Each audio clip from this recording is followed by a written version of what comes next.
Asilimia kubwa ya wananchi hupata taarifa za afya kupitia redio, television, mitandao ya kijamii na kampeni za afya vijijini. Hivyo upatikanaji wa taarifa za kitaalam kwa baadhi ya maeneo ni ngumu ukilinganisha na maeneo mijini.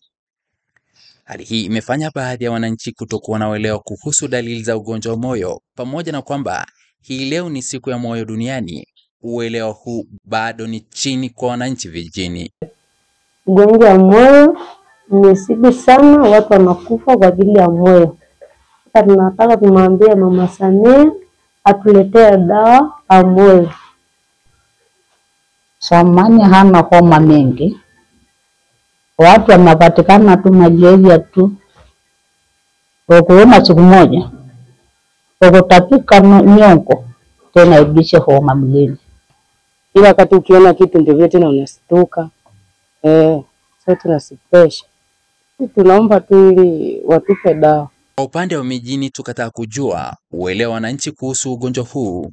Hapa wanasema swala la mapenzi inaweza ikasababisha mtu akawa na pressure. Kwa nini? Kwa sababu mtu akikasirika, hasira yote inaenda kwenye moyo.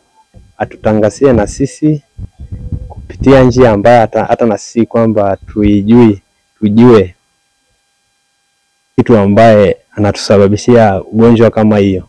Hali hii pia imetulazimu kuzungumza na kaimu mganga mfawidhi wa wilaya ya Kiteto, Daktari Hassan Mkwachu. Na tatizo la moyo kwa dunia linaathiri na kuleta vifo zaidi ya watu milioni 17.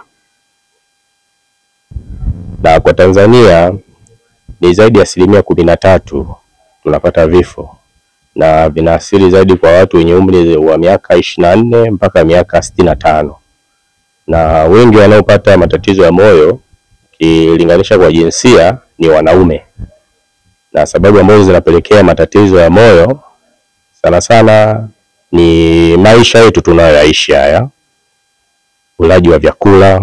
Akizungumzia hamasa ya elimu kwa jamii, Dr. Mkwachu hapa anasema kama hizi siku kama leo ya moyo duniani, tunakutana na tunaelimisha kwenye jamii, watu waelewe kwamba ugonjwa wa moyo upo na unaweza kutibika, unatibika kwa kuchukua tu hatua ambazo za kubadilisha tu maisha yetu kwa ujumla, na angalau kwa mwaka mmoja mtu aweze kwenda kupima kujua afya yake. Mimi ni Mohamed Chumvi, askari wa mwamvuli wa EATV.